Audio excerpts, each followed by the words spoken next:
Allô, Nissan? Hey, grosse tempête, hein? Hey, Karine, oui, je sais, les vilains bonhommes de neige sont de retour. Mais avec le Nissan Rogue à traction intégrale, c'est pas stressant. Exact, il est conçu et testé pour nos hivers. Oh, Karine, il y a un bonhomme dans le Rogue. Ah, c'est correct. J'ai allumé les sièges chauffants. Ah, bien joué, Karine.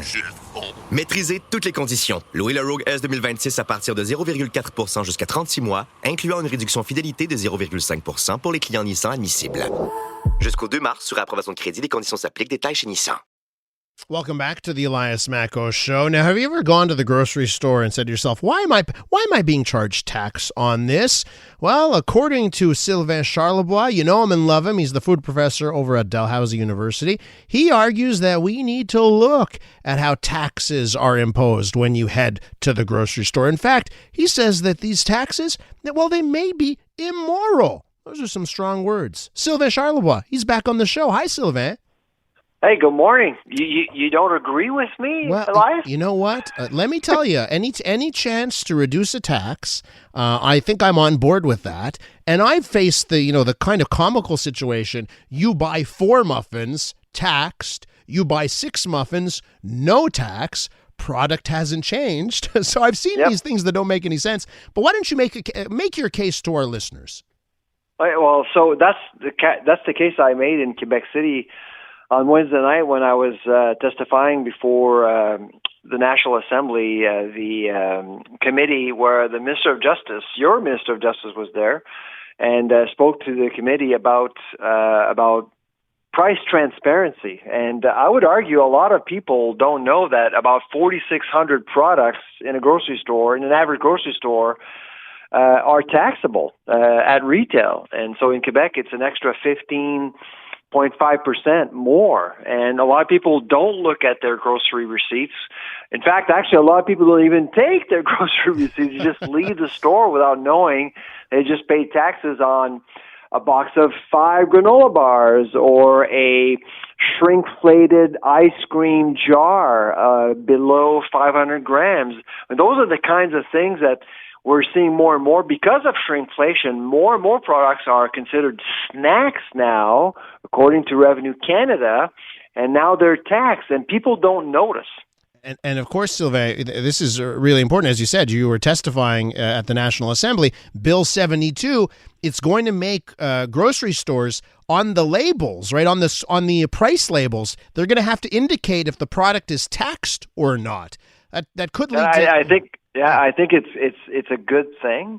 I think the spirit behind Bill 72 is to actually give as much information as possible to the consumer as they walk through the grocery store before you show up at the cashier or if you're at the checkout. It's awkward when you all of a sudden you realize something you're buying, it's priced differently, and then you say, well, you know what, I'm not going to buy it because there's people waiting. Yeah. The cashier may feel awkward. It's just, so you basically eliminated all that. You get the person to decide, okay, if he or she wants that product, knowing exactly how much it's going to cost on their way out of the store. So, and my guess, Elias, is that other provinces may follow suit.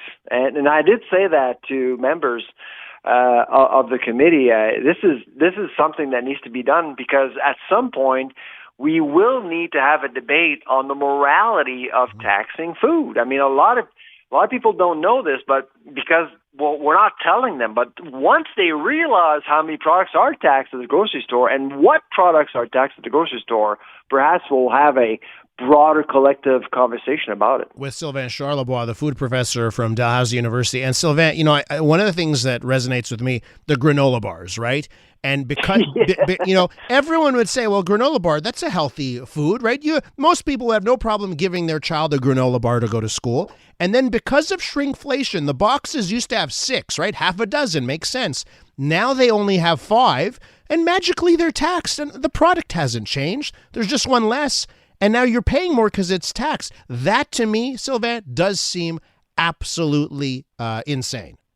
Oh, absolutely. And so that's why it's really unfortunate that we don't have that information in front of us as we grab products at a grocery store. But now with Bill 72, things are going to change. And so it's great. I think that consumers Quebecers will win with Bill 72. That's what I said to the committee. I think I think the spirit is appropriate.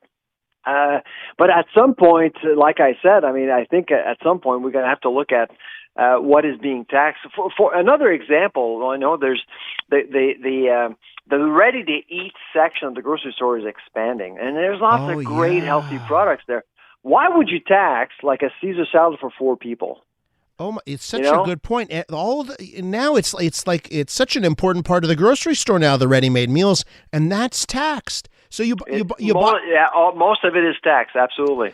Okay, let me ask you this though. Let me give you some counter argument here on taxing at the grocery store. If someone's going to buy a bag of chips and the soda, I won't name a brand, but they're all terrible, all filled with sugar. Like, why shouldn't that be? Why shouldn't the junk food aisle be taxed? I'm not against it. I think some products should be taxed, and that's why I was really clear with MLAs in Quebec, or MNAs, should I mention.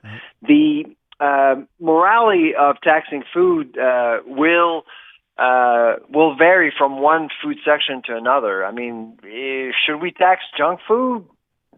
I would say yes, absolutely. Do you want to discourage people from eating those products? Yeah, but taxes on junk food doesn't necessarily work. Newfoundland just implemented a soda tax more than a year ago on pop, and pop consumption has gone up. Really? It's not down. Yeah. So wow. So I mean. So it's a tax grab, it's a cash grab for the government, and sure, because we need money to support our healthcare system. So if that's what the government wants, that's fine. But it's not discouraging people from buying certain products. If taxing those products may not do that, it may actually bring more money to Quebec. That's basically it. And how would you characterize how much this kind of thing and the taxes that you find at your store affect affordability and a family's ability to feed itself?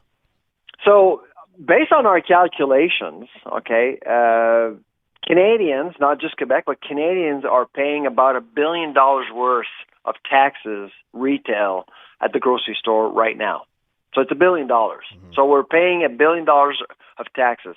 Should that amount go to zero? I don't think so, but I don't think it should be $1 billion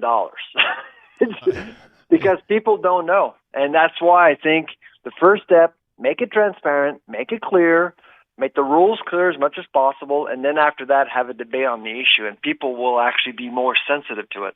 And just one last thing on Bill 72, and one of the things the Quebec government's going to change is a uniform way of seeing the price per 100 grams per kilogram? What are they going to like? What about that? Is that something that we need to give consumers more information about the true cost of things? Yeah, that's another great change. I think a uniform way of basically pricing products based on weight and volume, so people can compare apples with apples. The other thing, of course, Elias, is the exact pricing policy. So up to $10, you get your product for free. Okay, if there's a mistake on price. And a lot of people don't know this, but it's your right as a consumer to get that product for free if there's a mistake on price. But over $10, well, there's a limit. Right now, it's $10. The Bill 72 will bring that threshold from $10 to $15. So retailers are against that change, but I'm certainly for it because that $10 was set 22 years ago, so it's long overdue. Sylvain, listen, we're going to leave it there. It's always insightful when we chat about food and the grocery store, and I always appreciate your insight. You have a great day. Take care. Bye-bye. Sylvain Charlebois from Dalhousie University.